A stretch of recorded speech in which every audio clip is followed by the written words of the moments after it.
Գիտեք, որ բակի ցուցակի երկրորդ համարկա Անդրանիկ Թևանյան անունով։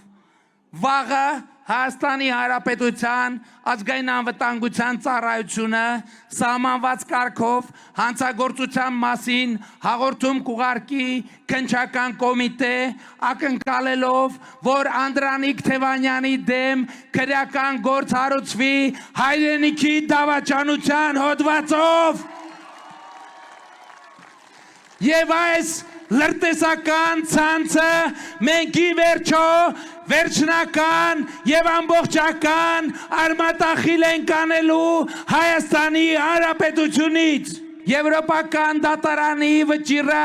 մարտի 1-ի գործով պետք է ի վերջո կատարածվի։ Ռոբերտ Քոչարյանը մարտի 1-ի գործով պետքա երկար տարիներով բանտ նստի, երկար տարիներով պետք է բանտ նստի։ Սամվել Կարապետյանը որպես փողեր լվացող, որպես մանկապարտեզից հոսանքի փողեր գողացող պետքա երկար տարիներ բանտ նստի Հայաստանի Հանրապետությունում։ Ես ասում եմ, նրանք հիմա այդ շուտ է ասում է դուք Հայաստանից փախչելու մասին երազելու եք, բայց չեք ունենալու այդ հնարավորությունը։ Հիմա իրանք այսօրվանից էլ չեն էլ երազելու,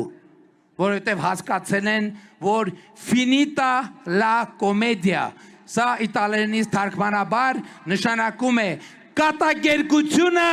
ավարտված է, տիկնակ եւ պարոնայք։